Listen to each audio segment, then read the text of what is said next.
Oh, sure. That I have to ask the students and young present to ask questions.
Right, well, welcome everyone.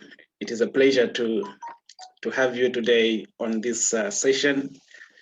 My name is Dr. Justin Chinoperekwe, and I will give a brief welcome remarks before handing over this particular program to our host, Mr. Muhammad Faisal Barialai. We are the Center for Organization Leadership and Development, and we facilitate the Certified Organization Leadership and Development Consultant Program.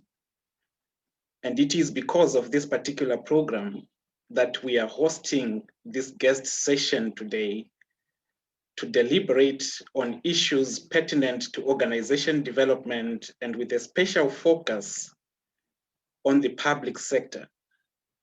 We are humbled to be having Professor Jamieson once again and Dr. Christine to facilitate this particular conversation or guest lecture on organization development in the public and private sector.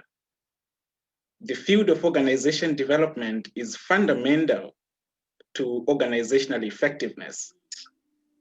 And as the Center for Organization Leadership and Development, we are focused at advancing the OD field.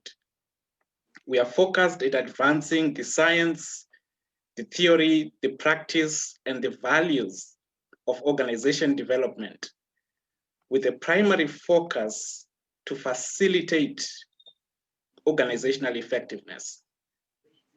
And following our last session with Professor Jamieson and Dr. Christine, the current candidates on the Certified Organization Leadership and Development Program requested for this particular session, primarily because most of the students on our current cohort are working in the public sector. And we are going to see briefly an introduction of some of the case studies that they are working on with the Ministry of Justice in Afghanistan and the Attorney General Office as well in Afghanistan. So our current cohort has a total of 12 students who are based in Afghanistan, in Botswana, in Zimbabwe, and in Kenya. I welcome you once again to this particular session, our Certified Organization Leadership and Development Consultant Program guest session, which is focused or premised on the principles and practices of organization development. Everything that we do as the Center for Organization Leadership and Development and the Organization Leadership and Development Network is primarily centered on the field of organization development. We are continuing to work on collaborations with international organizations in order to advance the field of OD in Africa and beyond. And we are humbled once again to be having Professor Jamieson and Dr. Christine. I think they are becoming a tech team on our COLD programs. in terms of facilitating these sessions. We are so much humbled to have you once again. Our core values are global intelligence. We encourage our students, we encourage our members to have global intelligence and interact with people across continents. We facilitate inclusion of people, inclusion of ideas, inclusion of disciplines, because we believe these are the fundamental values of the OD field. We also emphasize ongoing personal and practitioner development, networking, and zest in designing and delivering OD activities. Our core motto is igniting insightful conversations in order to lead change, facilitate continuous improvement, and enhance or improve the human condition. So without taking much time, I will hand over this particular program to Mr. Muhammad Faisal Barialai, who is in Afghanistan and is a member of our current cohort of students. Over to you, Mr. Barialai. Thank you so much, Dr. Justin, for your continuous inspiring helps and associations with different professionals and students all over the country. My video is off due to the lack of power and connection, so I will be only on the mic. I would like to also introduce our second guest lecturer, Honorable Ma'am. Dr. Christine is the Vice Chancellor of UNICAF University in Zambia. Dr. Christine has an excellent record in academic and institutional leadership, having served as Vice Chancellor in another academic institution before her move to UNICAF University in Zambia. She is an ardent educationalist and an experienced HR professional and consultant. Dr. Christine earned her doctorate from the University of Huddersfield in the United Kingdom and has made significant impact as a professional in higher education, winning the prestige award of Africa's most influential women in business and government by CEO Global in the educational category as regional winner and country winner in 2017, 18, and 19. We welcome you, ma'am, and thanks for your time. Thank you very much. Allow me to share the presentation. Okay, is that better? I hope I can find the pointers.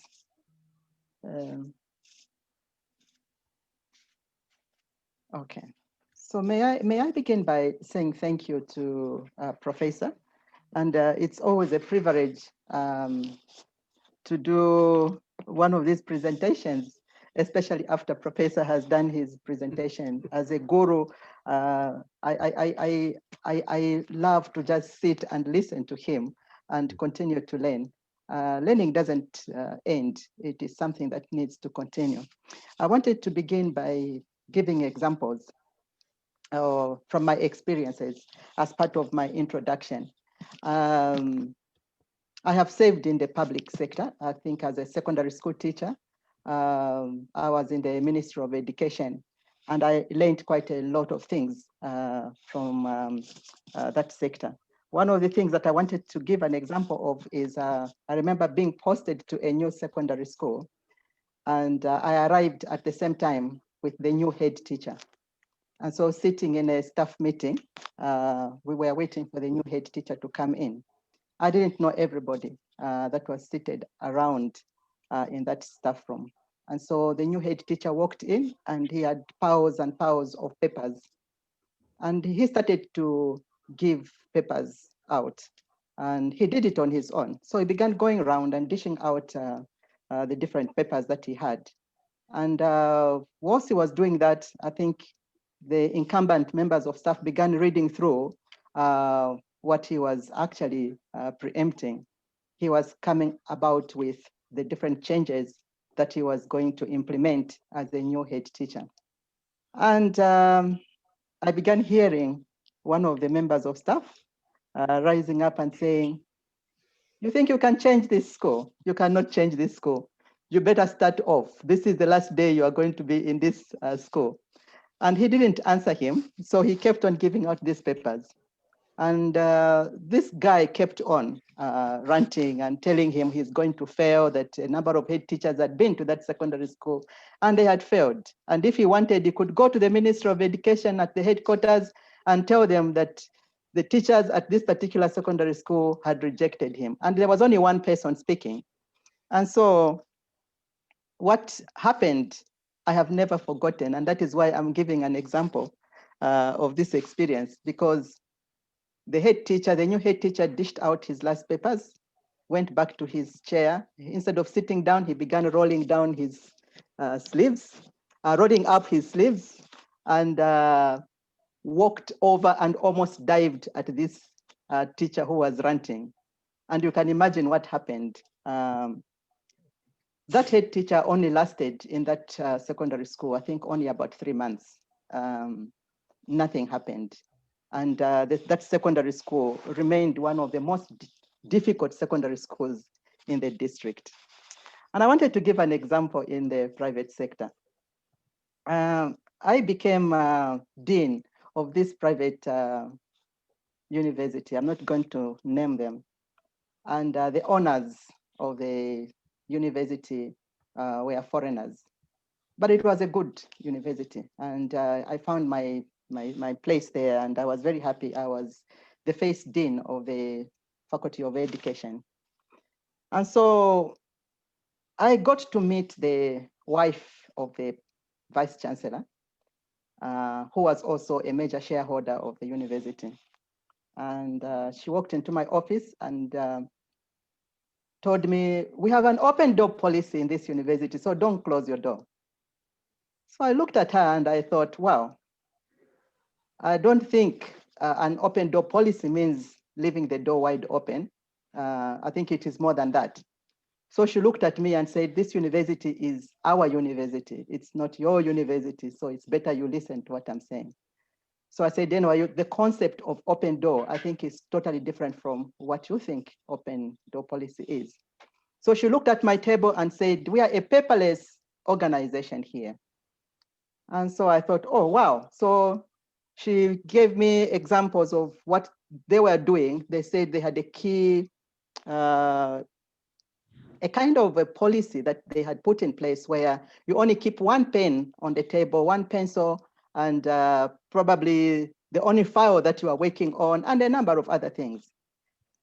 And so I found it really difficult to fit in because of that. And I am very difficult. If I know that what is happening is not going to bring any development, I tend to become very difficult. And so they destroyed a lot of paper. A lot of paper was destroyed, and most of the paper had a lot of important information. And unfortunately, in about 2 months' time, the Zambia Revenue Authority visited the university. And you can imagine what happened, because all the paper that had been destroyed included important information that ZRA, which is the Zambia Revenue Department, was looking for, was all gone, and nothing had been preserved. And the university was charged a lot of money. For almost 2 years, members of staff salaries were never increased because we were told money is being paid to the Revenue Authority. And that affected the development of the organizations. So you see, these are two institutions. You've got a public one and a private one. A private one, which is being run by a family. And I think there's issues to do with nepotism also, I think from what I got also from Dr. Justin. But I'll give you, I think as we move on, I will give you some of the other experiences that I've had as a consultant as well. And I think some of them have been well explained by a professor. And so as I was thinking exactly of how and what I'm supposed to be saying, I came up, I think I was reading through, and I read through something that was very interesting, and that is a concept of dormant spores. And I'm sure those that are in the science, hard science profession will agree with me that when you are talking about dormant spores, you are talking about the end product of spore-forming bacteria, which are like Bacillus or Clostridium. So these bacteria, when they are in an unfavorable growing state, they, as much as possible, try to find ways and means of survival, and then they develop spores around them. These spores can actually be dormant, tough, and non-productive. Now, when I read through that whole concept, it was quite something that was lengthy. Somehow I began to sense from my experiences that, you know, there are a lot of similarities with members of staff, and that is inclusive leaders, of how sometimes we become dormant spores. We are like bacteria that develop these spores around us and begin to make change something that is very, very difficult. And so the concept is that I'm using dormant spores. I'm using it to explain the state of affairs that some people or organizations may actually transform into due to change. Now, the transformation is not for better. Remember what Professor has said, that change has to do with learning. When there is no change, there is no learning, because we decide to remain dormant, we decide to remain the same people. And so this is my explanation there, that you have this dormant staff. And remember, the dormant staff there is inclusive of the leader. It's not only the change agents. I think Professor has done quite well there by explaining that the leader is supposed to be in agreement with the change agents. The change agent would also be the members of staff. They are the ones that are going to be at the grassroots. So there must be that alignment and that agreement, that continuous communication. But now, so if we have these dormant staff, remember I've said that the dormant spores tend to be dormant, tough, and non-reproductive, meaning if you read at the bottom there, they are inactive, inoperative, unable to engage in any active, physically, emotionally, mentally tasks or activities, because they have become dormant. They have transformed themselves into these spores that they would rather watch and see what is going on. And that makes things really, really difficult. And being tough there, you find that some people think that they are tough when, you know, like the example that I gave, this man stands up and begins to speak on behalf of everybody and saying, nothing is going to happen here. And the others were thinking, he's very tough. Look at, you know, the way he's standing up to this new head teacher. But he was not tough. What actually he was demonstrating is a sign of weakness. There's fear, there's uncertainty. As he read through the plan that the head teacher had, he realized that a lot of changes will have to take place. And yes, the head teacher had his own errors because nobody knew what he was going to do. I think there must have been engagement, and I think Professor has explained that quite very well. So strong enough to withstand unfavorable conditions, impossible to get through. Such kind of individuals are impossible to get through, even understand. We begin to fail to understand. I think if you've gone through the theory of Lewin, you understand how Lewin explains the stages of change.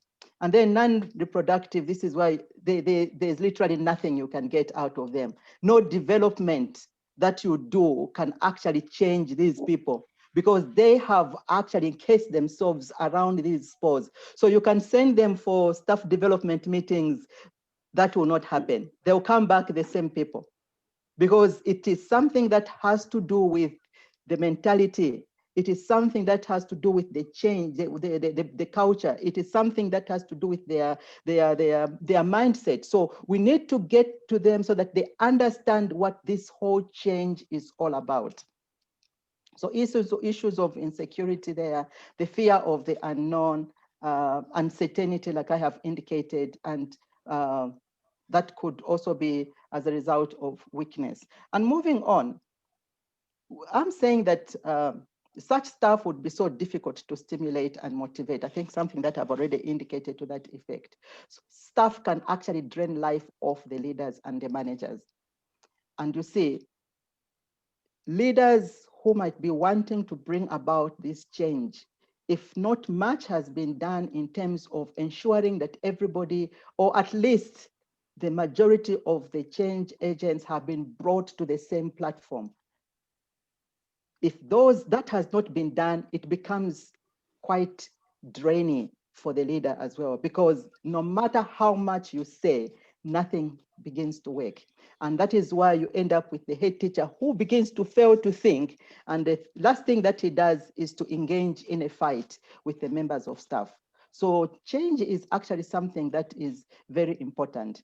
And I'm sure Professor has already talked to us about system thinking, because as I read through the concept that I'm talking about, it is noted that spores can rapidly spread around the whole body, causing systemic disease. Massive tissue can also be destroyed. And at the end of it all, death can actually occur.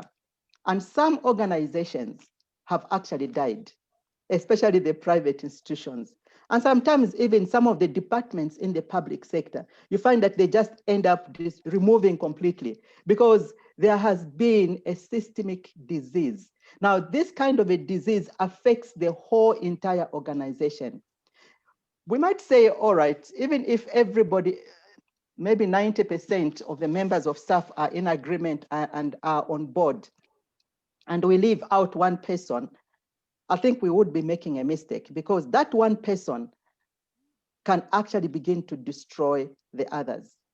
So it's better that we try as much as possible to bring everybody on board, because there is a system in place that needs to be protected. There's a system in place that needs to be developed. There's a system in place that needs to be checked, so that what we want to happen, like Professor has indicated, there is the how and there is the what.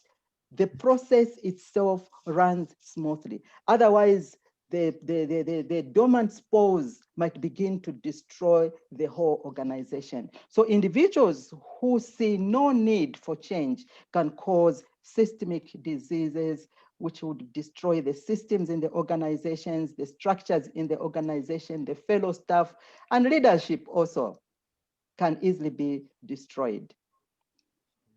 Now, this is not anything new to any organization development student. When we talk about the new management development, new management change that goes on in almost every organization where change is taking place. And this came about because there were issues to do with decentralization.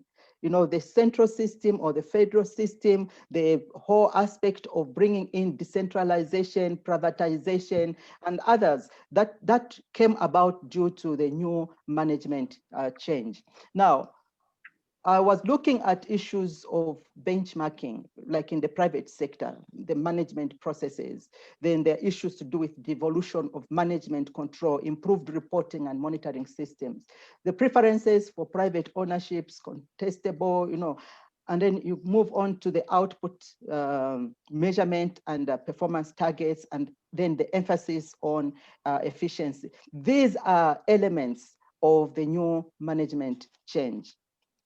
Now, I thought I should bring the element of decentralization, which I think is something that has already been covered. Dr. Justin is actually brilliant at that. So when you're looking at decentralization, I want to look at the three processes there, which is the deconcentration, devolution, and the federation, which is the central decision-making place. Then you've got the privatization. Zambia is one country that has gone through the process of privatization. The whole issue of decentralization is an aspect that was called a dream, I think, in Zambia. I think since independence, we have talked about decentralization, and it has gone on and on. I've put some years at the end. You'll be able to see how that we have moved on in terms of trying to decentralize, especially the public sector. But I can tell you that from practice, as a country, we haven't done so well. In fact, the right way would be to say we have failed. It's just rhetoric. There's too much talking. There are too many meetings that have taken place, but when it comes to the actual implementation process, not much of the decentralization has happened. In certain cases where people have been informed, yes, there is a decentralization process, so people are not supposed to move from their district to come to the headquarters, you still find queues at the headquarters because people probably do not have the answers at the district level, which could be as a result of a number of processes or stages which would not have been put in place to enable the implementation of decentralization to take place. So I'm sure you would have by now read what is under devolution, deconcentration, and federation. But the last part of it, I'm saying devolving of power to the lower organs of governance with greater citizens' participation. And I think that is what really is important. It is where you are bringing in the participation of the citizens. Now, remember that decentralization has to do with change, because when you're decentralizing, you are actually bringing about change. And that is something that is very important. Now, in case of privatization, Zambia privatized during the Second Republic. And a lot of people were so happy because it is something that was done radically. And we were so happy because a country that was unable to have even bathing soap in the shelves, suddenly we had bathing soap on the shelves. We were buying butter from Zimbabwe and a number of other commodities from Zimbabwe. And overnight, we ceased to go to Zimbabwe to buy almost everything from Zimbabwe because the privatization process somehow enabled different organizations or companies to spring up by individuals, and some of them, again, were by the public big sports who ended up buying some of the companies that were owned by the government. So there is privatization, the transfer or partial outright sale. Now, the saddest part of it is some of those companies that were bought off the government and went into the hands of individuals. Some of these individuals were family members, others were just by people that came together as friends or partners, like a professor indicated, and they had these companies. Some of them had no idea how to run the companies that they bought. The only thing that they were able to do was because they had the money, so they managed to buy the company in question. But then because they had no idea of how to run the company, because change needed to take place right away, the way those companies needed to run was now totally different from the way they were being run under the public service. And I agree with what Professor has indicated, that whether it is in public or whether it is in the private sector, the management processes can be so similar, but there are certain things that tend to change. The employees, for instance, themselves are not the same. You know, yes, some of them would have come together with the company when it was bought, but then certain things needed to be looked into because the culture needed to change. The public sector is known to have a kind of a laissez-faire culture where you can come at whatever time you want, and then you now are a private organization where you do not need to come at your own time, and it's quite strict. If you don't come on time, that time can actually be deducted from your wage. So at the end of it, our privatization has bred corruption, lack of transparency, lack of functioning, whatever, expansion of government into unfair areas. And I can assure you that this has continued. Even now, those that are from Zambia will let you know that the current opposition leader is being accused that he was one of those that mismanaged the privatization process in Zambia. And it's something that has gone on and on in the country, affecting the development of some of these organizations. Decentralization, remember I say that it is where you've got decentralization, change needs to be effected. So how fast do we bring about this change? Why change? How much do we change? What do we change? And how effective will that change be? I think these are questions that we need to bear in mind when change is taking place. Because you don't change for the sake of changing, because we are saying change is about learning. you do not just say, okay, we're going to change because we need to change. I think we really need to come together and begin to understand, why are we changing? Why are we effecting this change? And what are we going to be changing? And the how process, I think, is very, very important, like Professor was able to indicate. How will you be able to change it? Lewin's theory, I think, explains the disadvantages and the advantages of radical change. In certain cases, radical change can be good. In certain cases, radical change may not be appreciated by the staff. So there are a number of things that need to be looked into as we effect change. Remember, will it bring about effectiveness in the organization, or efficiency? So I'm saying benefits of decentralization. I would not be able to say that decentralization has been a bad thing completely, because it has got advantages and disadvantages. And in this case, I'm looking at quick decision-making processes. Those that have called for decentralization, I think the quick decision-making processes are really important.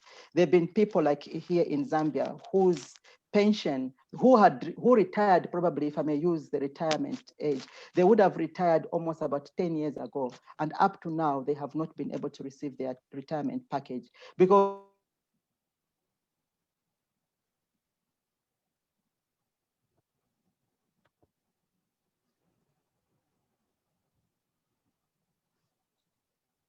people who are supposed to, who knows who, and who is a relative. So those who are relatives, remember the thing, those who are relatives tend to end up getting the favors by getting their packages. Then develop leadership skills. That's one of the benefits of decentralization. And it also facilitates growth. It facilitates growth, and there's no two ways about that. And better control, because instead of allowing control to sit at the central point and nobody else can make those decisions, I think if this is relegated or decentralized, I think it helps to have better control, and then improved communication. And I heard that communication is something that is very, very important. There's no way we can run away from it.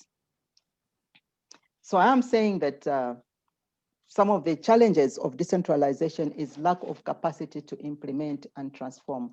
Do we have the capacity to implement the decentralization process? Because sometimes it's because we are a people that, especially here in Africa, we are a people that like to show face, because there is this international conference, and the international the people out there are calling for something probably to do with decentralization. And we think, wow, let's just sign, because then we are also going to be seen as part and parcel, and then we are also going to be given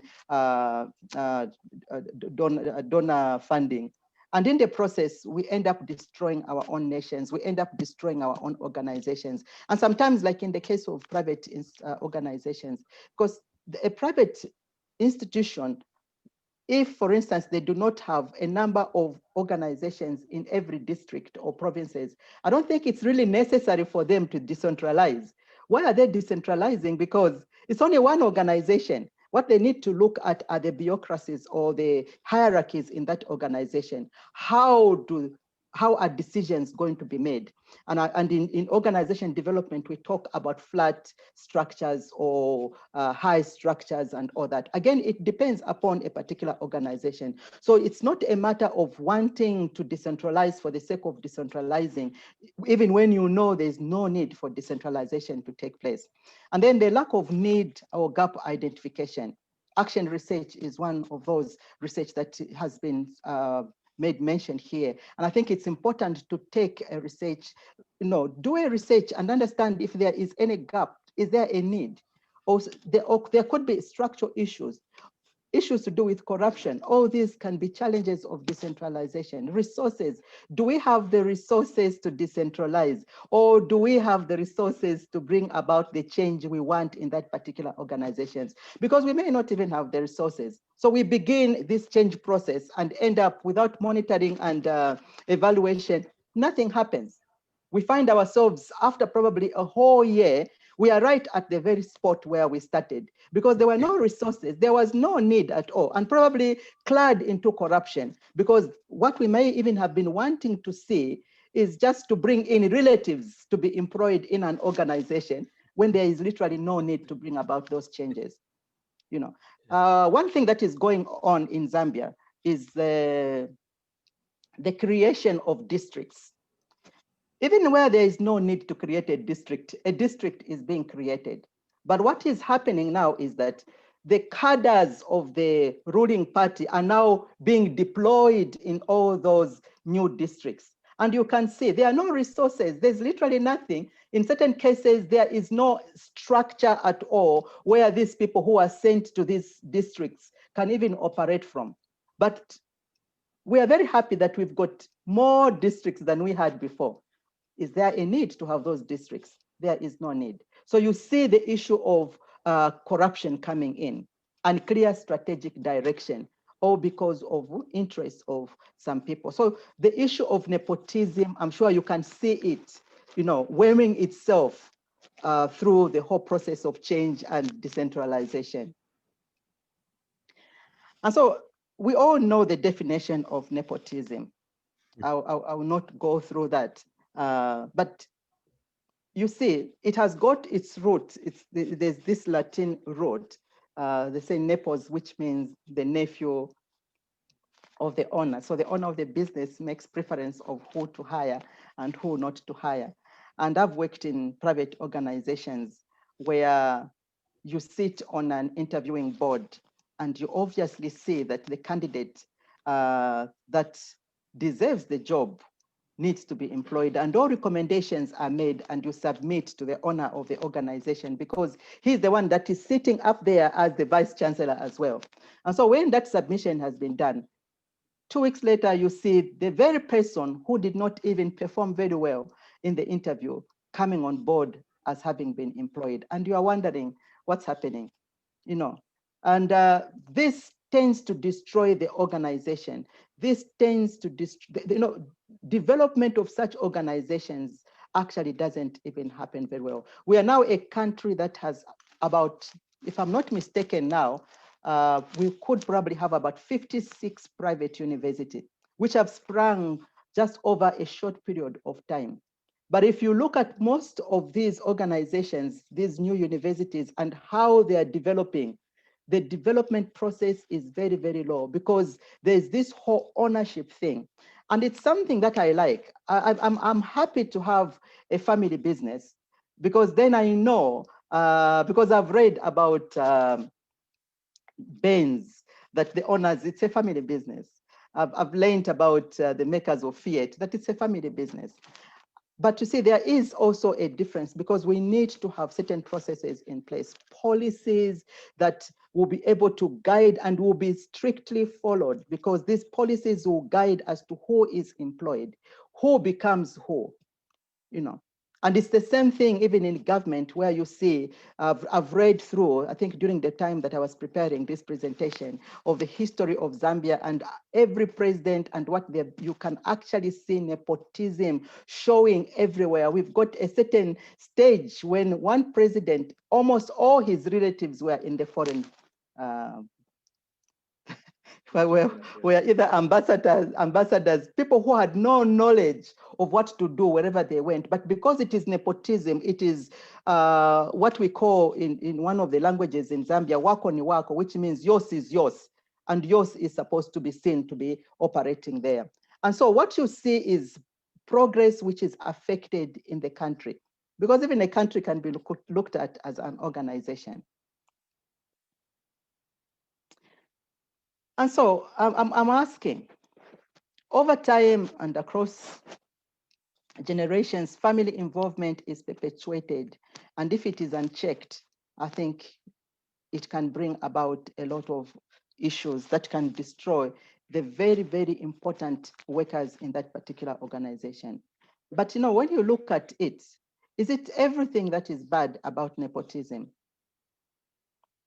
I don't think so. And I'm sure if you ask questions, you also see that if my daughter is educated and I know she's got the qualifications, I'll be very happy if she joined the company that I'm running, if it is a family business. But then there should be the checks that would have been put in place.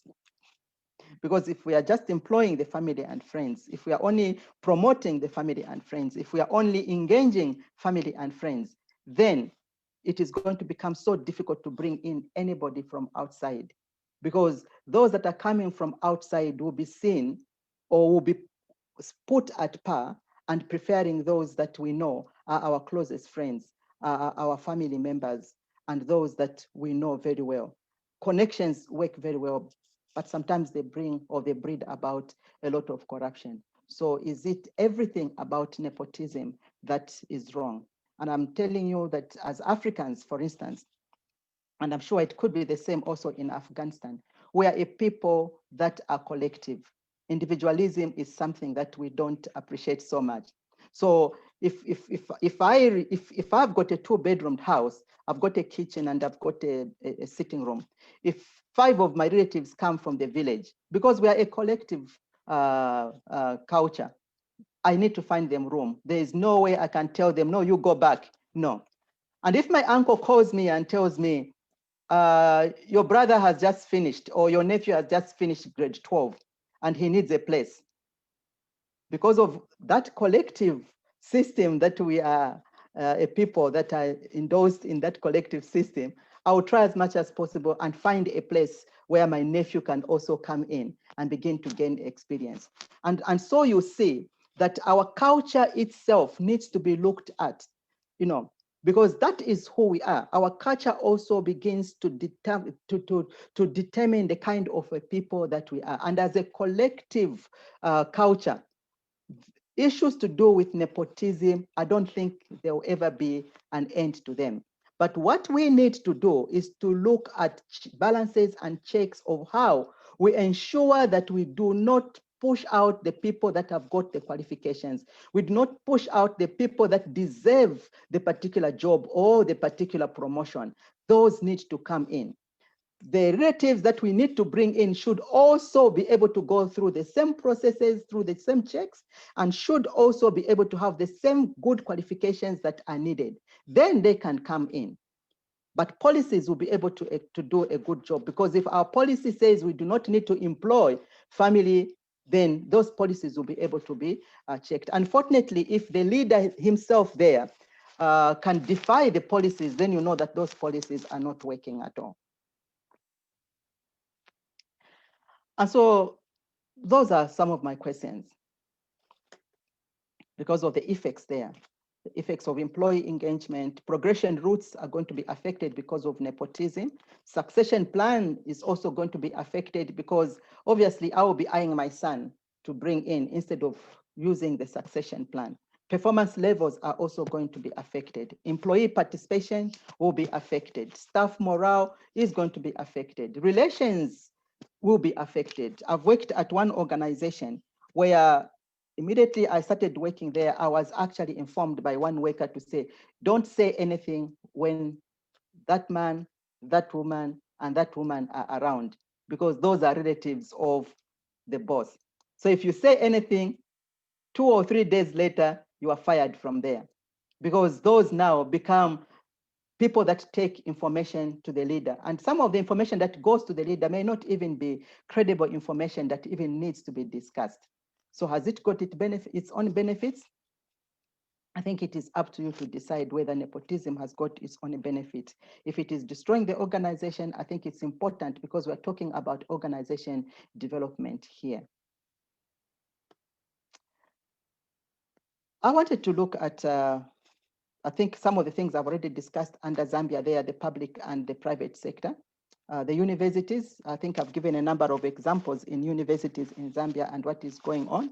Some of the universities have even taken themselves to courts because of some of the issues that are going on. And in the process, what happens is that these organizations are not developing.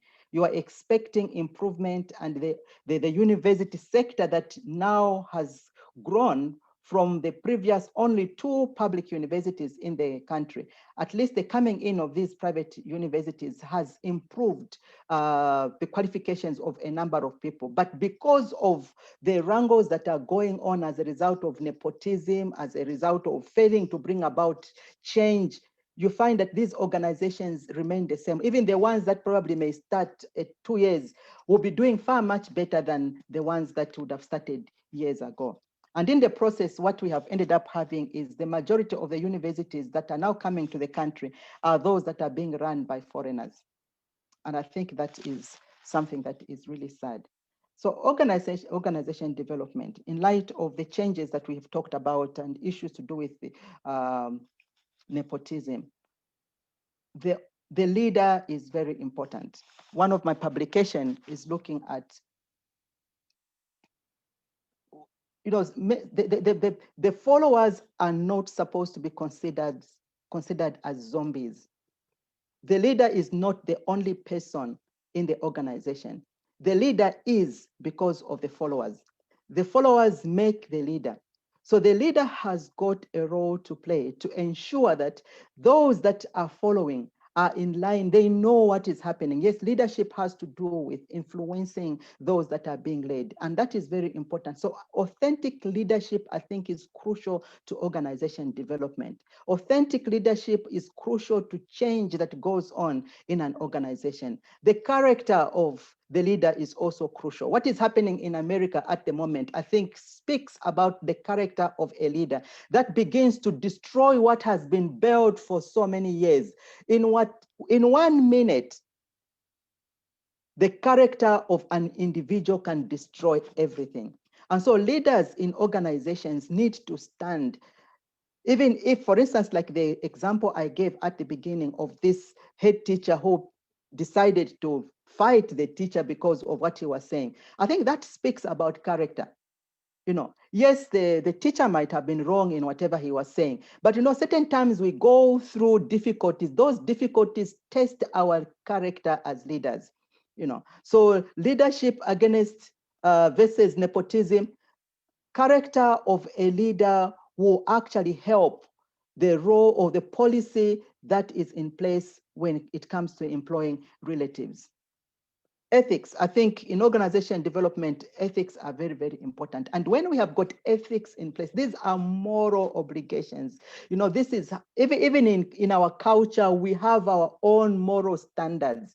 And when we get rid of those moral standards, then we know we have a culture that has broken down. The moral fiber or fabric of that culture would have broken down. And it is the same in organizations. Leaders that are not authentic, whose character is flawed, they have no ethics at all. And so whatever they do is as it comes, and they destroy the whole organization.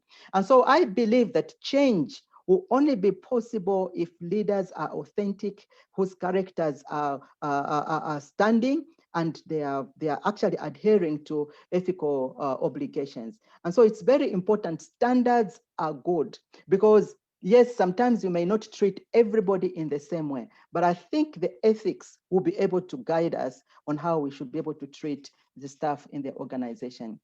This is just the example I said I will give you, what Zambia has gone through. You can imagine from 1992 to 2015, that's when we had the concept stage. We're looking at policy and legislation. 2015, devolution, institutional reform, redesign, councils and sub-districts. 2015 to 2017, the devolution and implementation there. 2016 to 2017, fiscal decentralization. And I can assure you, up to now, we are still talking about decentralization in Zambia. The implementation process has been something that has been difficult. So there we are. Now, one of the things that I wanted to also make mention here is that, you know, benchmarking is very, very important. And I'm sure that is why even here where we are a people from different countries.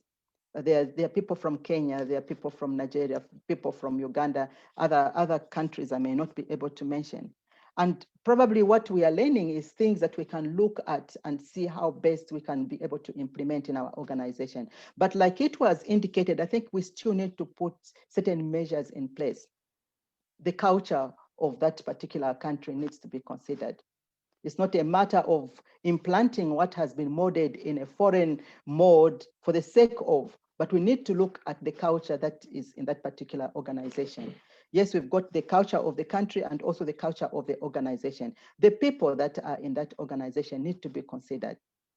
That is important. Then we also need to look at the policies that are in place, the resources that are in place. What kind of structures do you have in place? What about the competencies of the leaders, these change agents that we are depending upon? What competencies do they have so that when we bring about these changes, they'll be able to help and facilitate and speak about the change that we are talking about? Then we also need to look at how keen and flexible these leaders also are, or the managers. And then we also need to look at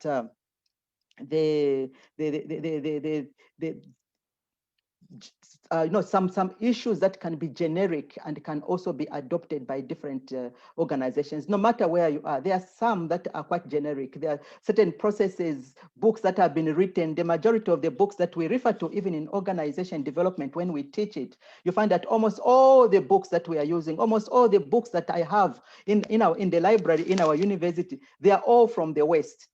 Very few people have written. And so you can see how generic even organization development is. But we need to be careful that even as we learn from what our friends in the West have done in terms of organization development, what are we doing ourselves in our own organization? And that is where critical thinking, innovation comes about, so that what we have learned becomes a foundation upon which we begin to build what works for our organization. What works for our organization will be something that others will be able to learn from. And their learning from that may not be in totality, but there will be certain ideas that will be able to be picked. Already, as Professor was speaking, somebody was able to say, I like the system thinking. Because yes, it has got important elements, because if the system is not thinking, the system is dormant, the system is just coming about as a tough system, it can actually destroy the whole organization. So we really need to be careful how we adopt each and every issue that we've been able to bring about here. Look at yourselves and what really can work for Afghanistan, for instance. And especially for the students, I think this is very important. I like the different case studies which have been given. And that is something that is very good. Case studies are good because they make the students to think. But even as they are thinking, I think there's more critical analysis that needs to be done so that we've got something, and even a book can be written out of these case studies. Thank you very much. Thank you so much, Dr. Christine. I believe you pinpointed realities, most of them, and the real obstacles which fails the change. And if I want to connect the first part of your presentation, the concept of dormant spores. As I was working in banking sector, we have dormant accounts. Dormant accounts are those accounts which are having no transaction for a long period. So if we can connect this first part of the presentation to the last part of the presentation, the dormant concept with the nepotism. So we will be finding the dormant leaders who are putting the problem and obstacles in front of the change and transformation. So unfortunately, we will have dormant managers and dormant leaders in both private and public sector today. Yeah. And of course, the decentralization, and we need to have the feasibility and checkpoints whether the change that we are bringing are feasible or not feasible, and the monitoring and evaluation. Unfortunately, we start the change from a point and we reach a certain situation that the change has been collapsed and there is nothing to be done within it. You had an insightful presentation, and I thank you for that. We have certain questions posed here in the chat box. Miss Tizzy asked if is it possible to bring everybody on board? Maybe it's about if we have all the organization, can we have the ability to have everybody in the same platform to think the same, if I'm not mistaken? Yes, I think Tsitsi is on the mic. She can clarify the question there. Tsitsi.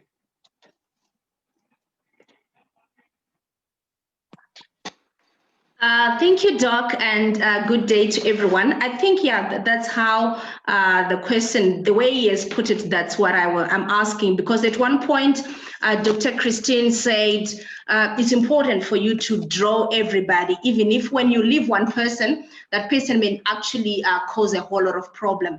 So my question is, practically, is it really possible to bring everybody on board to say this is the change that we want to effect in the organization, and you come to that point where everybody is within that boat and you're driving together?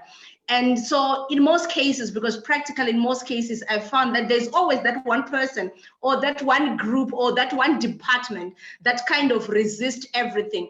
And the more you try to rope them in, the more you're losing time. And there'll always just be some resistance. So I found that at the end of the day, that's when maybe leaders just decide to move and say, we just move even without this. So that's the question to Dr. Christine. Is it possible?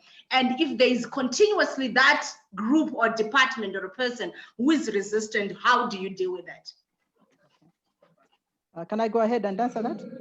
Yes. You okay with answering, or you can have another question? No. I think the best thing would be for me to answer it. Okay. It's a very good question. Very, very good. Practically, it is not possible to have everybody on board. I think there's what we are calling management of change. That is what is really, really important, because if you are going to move and then you still wait on this person to come on board, then you will not move very far away. No, because that person will keep drawing you, will keep drawing you. But I think the most important is where a leader manages the change. Even that very one person, even that same group, there must be a way of managing them, because what we don't want is them to destroy everybody else that is on board. So I think it is about the leader and how that leader will be able to manage the whole process of change, will be able to manage those that are not on board. Because here is a ship, okay? Here is a ship. So if, for instance, I'm in the ship and the ship needs to take off, and I've got these guys who are saying they're not going to manage to jump on the ship because they don't trust my leadership skills, they don't trust the changes that we want to implement, they don't trust even where we are heading to, but they are part and parcel of my own people. They are my followers. So I think in managing, there must be a way in which we should be able to bring them on board. They may not completely agree, but they can actually jump into the ship. Some of them, we just have to tie them to the ship. As the ship is going, they are actually coming along with us, because if we don't want to leave them, but then there are others that probably we might be able to say, okay, I think we need to let them go, because it's not everybody that is with us that needs to come with us. And sometimes that is the mistake that we make. I normally say that when I've been asked to preach in church, where the leaders are asking, there are people that are so difficult to move along with. And when they're about to leave the church, we are like holding on to them. No, you cannot leave the church. You cannot leave the church. Probably they don't belong there. They are just a distraction, and they can easily destroy the whole church. And it's the same with leadership. That is why managing change may also mean letting go some of those that may not be able to move on with us. But then, in management, especially in human resource management, we know that what we have employed is not just the individual. It is their skills, it is their attributes, it is, those are the things that we have employed. So if we know that they've got the skills, they've got the attributes that we can actually use in that organization, we still want them to be able to bring those skills on board. If we want them to come, it is up to the leader. But in management, you need to be very careful, because you might end up bringing somebody on board that might completely destroy everybody. So it's all about management of change. It's crucial for that particular leader. Yes, Professor, I can see your hand. You are muted. No, I just moved my hand. I didn't mean anything. I'm sorry. Okay, I have my hand up. Yes, please. Yes, please. Yes, thank you very much. So first one is a question and maybe a comment later on. So, okay. But if you are in an organization, sorry, you I can't realize hear. that. Sorry, Doc. I think someone is talking in the background. I can't hear. Okay, can I go on? Yes, please. Okay, thank you very much. So for me, what is worrisome is that initially, yes, my comment would be, I always also advise people, when you start something good and you know that it is good, you don't expect that everybody will join in, because some people are slow, some ask lots of questions, some just jump on board and start moving with you. That's fine. But if we are in an organization again, there's something that is also worrisome, that what do you do then with those people? They remain in the organization. You start something, and when you are moving on and they are seeing that the thing now is being successful, some may join you, but others may even try to throw more and more spanners so that it does not become a success. And this is where it becomes a problem for the organization. And I find that in most cases, people are also not bold enough to take certain decisions to make sure that somehow this issue is resolved. And so it's something that I would want us to concentrate on, because it really disturbs the organization and it can destabilize the organization, or because speaker after speaker already, it has been said that these people, the individuals who remain behind, are there sometimes even to cause problems. Thank you very much, Doc, for that. Doc, you wanted to say something? I just want to, a revelation that came when Dr. Violet was speaking, to say sometimes now the bigger challenge is that the change agent is not the leader. So there is a limit to which, upon what action they can actually make to those people who are resisting. Because like, if we look at the cases that were been given, these are consultant kind of people who are bringing the change in the organization. They are not the leaders, so they don't really have the capacity to either to check out these people or do anything. So I just wanted to add that aspect, so that as you respond, you also, just allude to that fact. Thank you very much. I'll go with, I'll start with Dr. Violet. A human being is a very complex person, very, very complex person, and very, very difficult. I've moved from organization to organization. I remember the first time that I went to teach in China, one of the things I was taught was that you may not be accepted to teach there.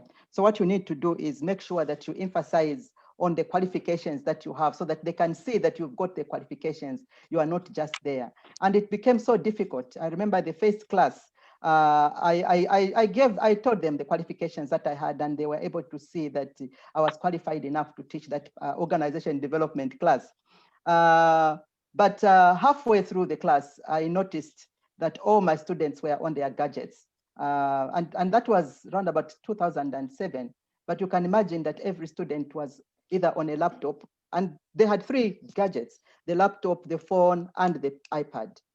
And I began to find ways of how I can bring the students, because then I knew that I was going to be 3 weeks in China at this university and may not be able to achieve anything. And it became so difficult, and it was not easy to bring about a few of the students to understand that they needed to learn and not to depend on what the gadgets were actually saying. So we managed, but some of them, they ended up failing the program because they didn't come on board. And that is an example that I can give. Some organizations, like recently when I joined UNICAF University, and I know it was not anything, it hasn't been anything that is easy. I only had one group that came to my office, I think after about 3 weeks, and said, "Doc, we are behind you and we are going to work with you."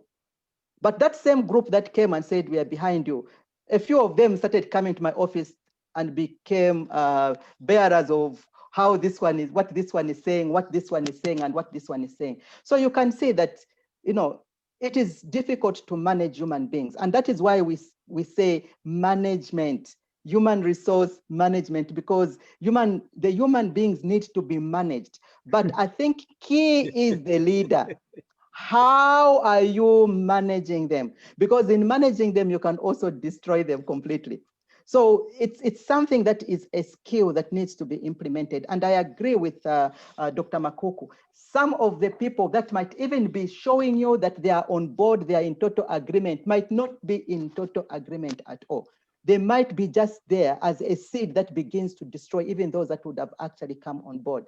So I think, I don't know how much I can explain on that, because I think the key really is in the leader and how the leader begins to know and understand the people that the leader is leading. How do you bring them on board? I like the process that Lewin describes, because when you're talking about the unfreezing point, this is where you begin to help the members of staff to begin to understand what really is going on, because the whole process of change needs to be understood. Did you go through that process where people understand what is going on? Because a number of times we are too radical, you know. I remember giving an example to my class. I walked in with a frozen chicken and I dropped it on the floor with so much strength and it just scattered everywhere in its frozen state. And everybody was surprised. What's going on? And I said, you know, sometimes that's what change does. That's what we do. And in the way of that radical process, you have the thigh going under the table, the wing going outside through the door. You know, sometimes that's what happens. All the stuff are destroyed because of the radical process of change. So it is at that unfreezing point where you are saying you're going to bring in change. How well have you explained to everybody to understand? Yes, there'll be those that may not completely understand. But again, it is your role as a leader. I'll not be able to give you yes, this is how it should be done, but it will be your role as a leader to see how well you can actually manage that process of change. Those that need to go will need to go, because remember, Doc, there's the issue of quality as well. There must be quality in the change that is taking place. And then, yes, thank you very much for bringing the element of the change agents, because the change agents, we could have separate change agents, but when I look at the change agents, I don't know how Professor will be able to explain that, but I look at almost everybody in that organization to be a change agent. That's why they all need to come on board. What is your mind? Because as a leader, you are the influencer. You are the one that has a vision. Have they understood your vision? Have they understood the goals? Do they know where you are actually heading to? Because if it is in the bus and you get all of them in the bus, some of them will jump out of the bus and kill themselves. So as leaders, I think we are so crucial here, where we don't treat them as zombies. We simply, you know, pass our wand over them and we expect them to begin to move and to begin to act because we have told them to begin to act. There is a way in which we need to manage the whole process of change. And sometimes too much management can also destroy the whole process of change management.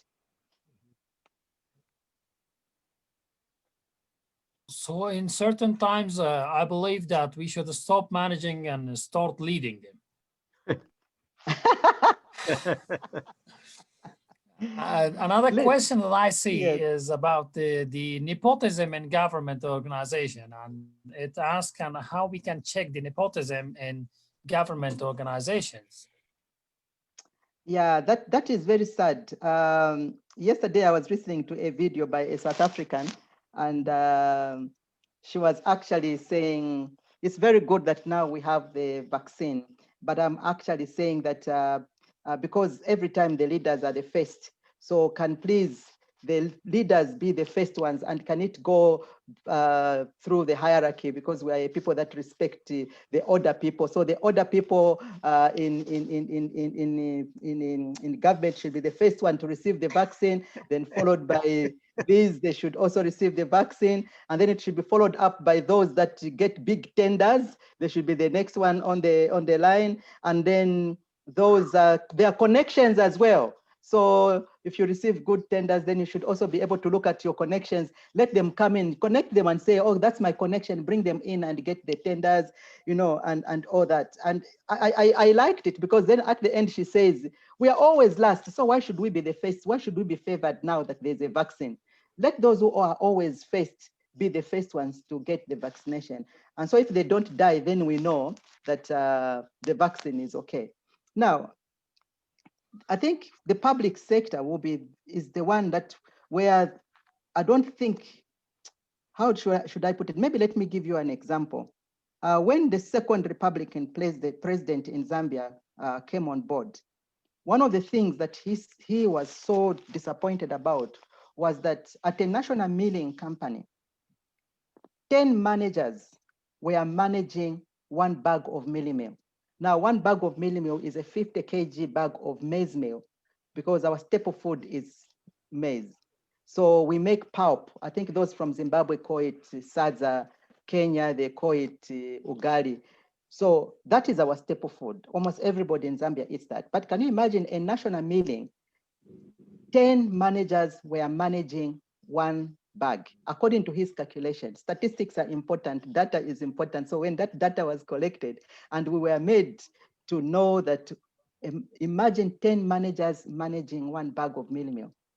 So what happened there was that 9 of those managers had to be fired because they were irrelevant. But when you go ahead and analyze who were these managers, they were all relatives of the top management. And that was in a public sector. So nepotism is something that ends up destroying an organization, and how well it is done, I think, is very, very important. Now, can we get rid of it completely? That's why I said, as a collective society, it is something that will take, I don't know, to sort of like remove it completely. We may not completely remove it, but I think it is the type of policies that we bring in place. But in the public sector, they are culprits.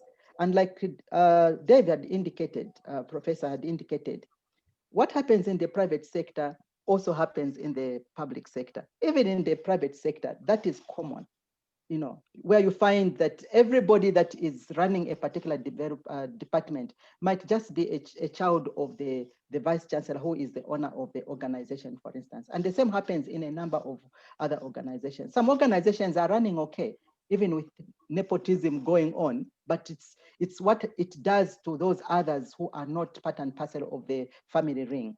So I think these are things that we really need to look at very, very carefully, whether we can eliminate it completely or whether we just need to put policies in place which should be followed, policies which should be able to bring about checks and balances and ensure that we employ the right people, whether it is a relative or whether it be somebody who is not related completely.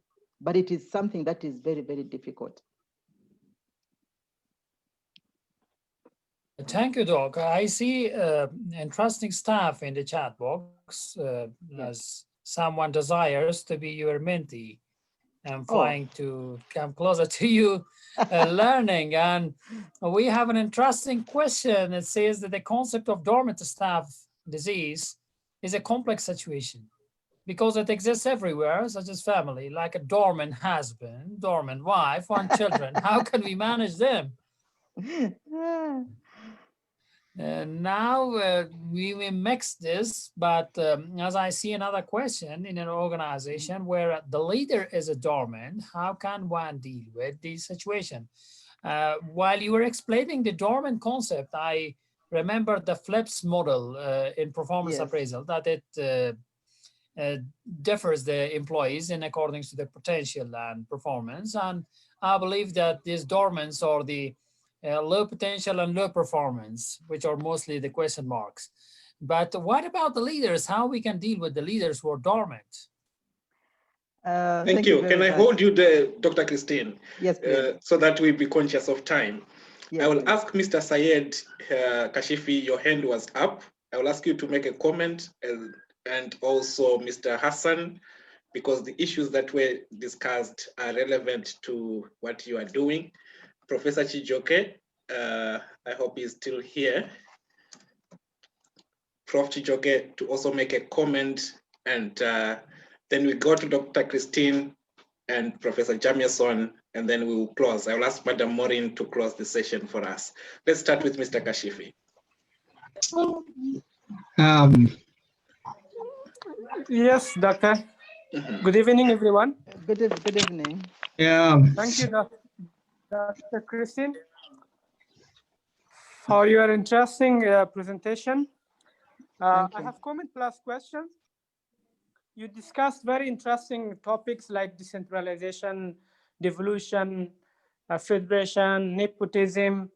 These are the realities of our country, Afghanistan, because our country has been a victim of nepotism for a long time. And regarding my question, in one of your slides, you discussed the challenges of decentralization. There was one issue which challenges decentralization was the participation of civil society. I really did not know that how participation of civil society can challenge the decentralization. One question. The other is that whether the commitment, lack of commitment of the leadership of a government can cause, I mean, lack of decentralization or not. Thank you very much. Okay, thank you very much. Thank you. Prof. Chijoke. Okay, thank you, Dr. Christie. Thank you very for much. the very mind-blowing presentation. Yeah, I want to comment on the issue of when making change. From what the examples you gave about where you worked in the private sector, where documents were destroyed because they want to keep a clean table. Clean table policy is good. I think it enables it makes one not to be distracted from what we are supposed to do and then what are supposed to achieve. However, when implementing change, you don't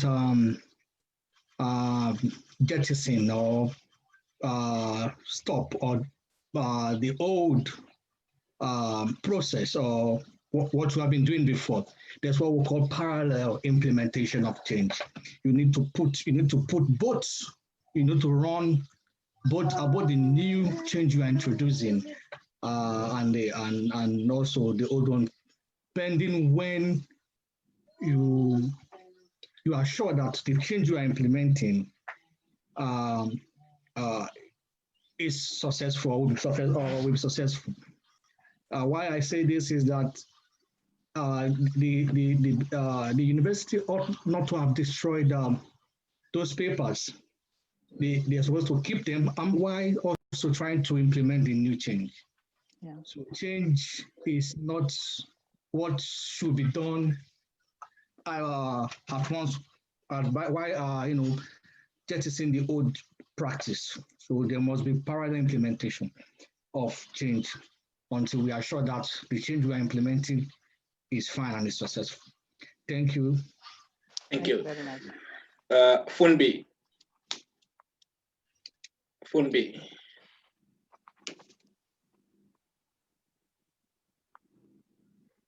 So sorry, was I raising my hand? Doctor? No. I just need you to make a comment as we try to wrap up. Yes. Okay. Thank you very much. For me, I don't know how to express my excitement listening to Dr. Christine today. I had a lot of network issues when the prof was speaking, so I was in and out. The slide will help me a lot. But this is an exceptional presentation, and I'm still trying to digest it. Quite honestly, it's just too.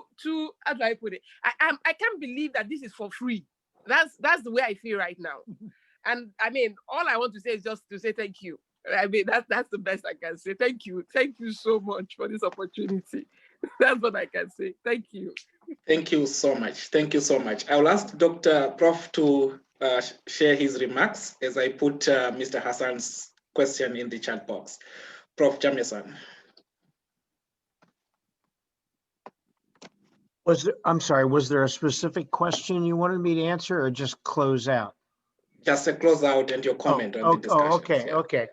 I love listening to Dr. Christine again because she brings very valuable thinking, and and sometimes a different perspective than we're used to in terms of thinking about what goes on in organizations and how it affects what we try to do and change. So I appreciated that. And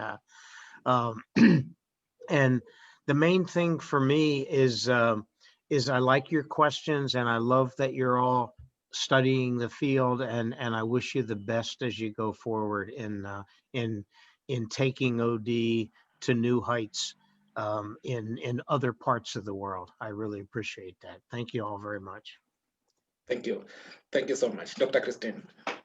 Thank you very much. What do you do when you have got a dormant leader? One time I did a consultancy at a college in one of the districts, and there were a number of operational problems that emerged after the whole research and all that. And after looking at what really was the problem, it emerged that the problem was the leader. The one who occupied the biggest office. It is a college. And so the principal, you are expecting that the principal should have even been in that office. The one who was occupying that office was just one of the major shareholders who had moved from his office and went to work from the college. And that made life difficult for the principal to implement anything because he was in total disagreement with whatever was agreed upon. And one principle that I've learned in consultancy is shake the indolent leader. Statistics do a very good job. Statistics, when you show statistics and you're able to say, this is what is happening. And we told him, if you continue working from this office, what you are going to see is the end of this college. It is going to die. And the reason why it's going to die is because of you operating from this college. And so that college is still there because he ended up moving, because we told him next time we are coming, we don't want to find you operating from there. Let the principal operate from the college. So like Professor indicated, the statistics are very good because then they can actually shake this indolent leader. Dormant leaders are a liability. If a leader is dormant, they know that even the followers are going to be dormant. We give birth to ourselves. Having been a leader in different universities, I have noticed the type of a leader that I was in one university is not the same type of a leader that I am in this new university, because you find different people altogether. But if you are dormant, in certain cases, if you are dormant, what will begin to happen is those that are real leaders and are your followers will emerge and will begin leading, and you will remain there dormant yourself.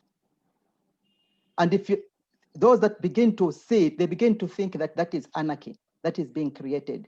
But I think the leader needs to think, to look back at himself and see what is he doing in that organization. A leader is supposed to lead. But if a leader is dormant, then that is one reason why we have got a number of organizations that are not developing because of dormant leaders. Yes, they are dormant husbands, they are dormant wives, they are dormant. It can go through a number of systems, but we need to wake such kind of dormancy up. When I was reading through it, I was thinking, what needs to be done to bring out the best out of people that are dormant? One of the things that you can see, because the reason why the bacteria goes into dormancy is because of the environment.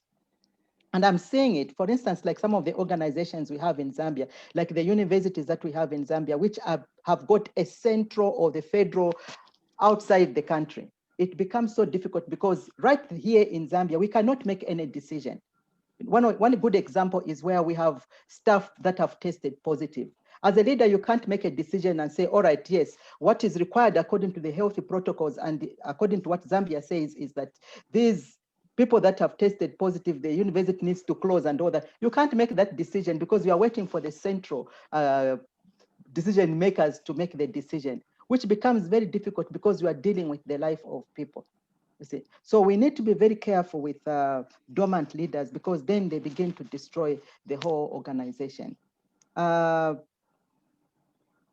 lack of commitment. challenges of the civil society. I'll give you one example. I belong to an organization called CAMFED, which is the Campaign for Female Education.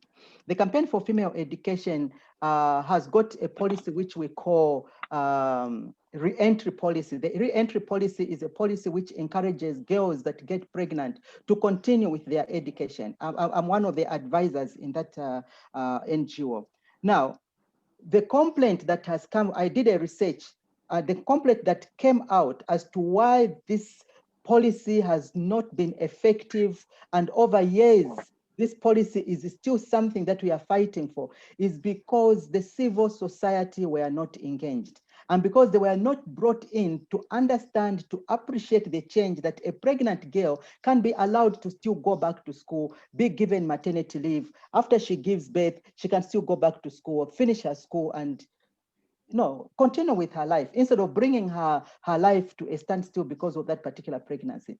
So the civil society have emerged and have said, because we were not involved, so we are not going to take part into this policy. So the faith schools, if a girl gets pregnant in a faith-based school, they'll suspend the girl. When she comes back, she's not supposed to continue at that faith-based school. She's supposed to go to a public school, because as far as they're concerned, they're not part and parcel of that particular policy. So you can see that change, even the civil society are supposed to be informed, because they are stakeholders.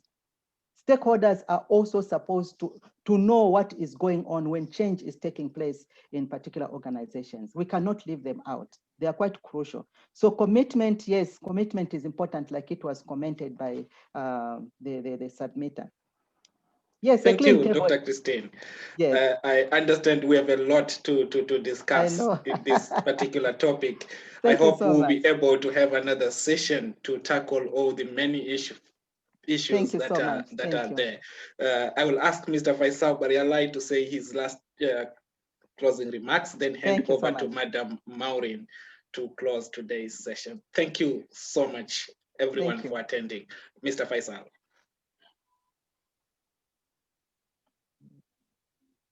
I would like to thank everyone, starting from Dr. Justin to everyone participated in this amazing program, for this amazing opportunity provided for us. We really enjoy learning through this platform. It is really amazing, and we thank you from our own heart. And I have nothing else to say but to thank everyone here. I will hand over to Dr.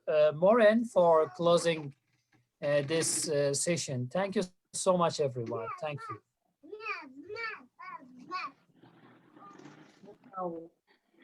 It has been so wonderful. And I just want to say that OD is a field that has come to transform the world, our communities, with domicile to operate as human beings. Just take a look at what we have discussed this evening.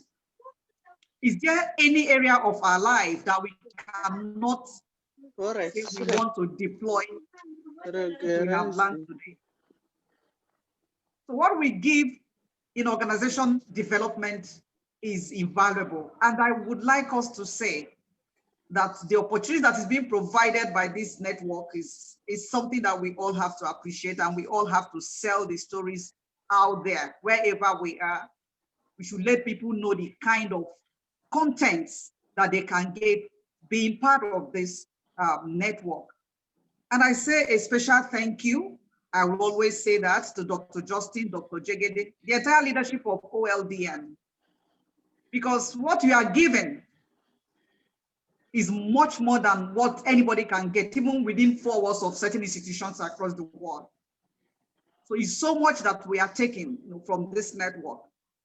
Thank you very much, Professor Jamieson. Thank you very much, Dr. Christine. I want to say this should not be the last time we are having this conversation. There is so much more, just like Dr. Justin mentioned, that we can learn. In these 2 topics, there is so much more, and I would really appreciate it if just both of you can give us another time in months ahead. If weeks ahead is not going to be possible. So I thank everybody that's made it to attend this session, and I want to tell us to go out there and spread the message and actually be the change that we want to see in our society. Thank you, everyone, and see you soon. Thank you. See you on the 29th for our next edition. Thank you so much. Thank you. Thank you, everyone. That was a wonderful session. Well done. Thank you.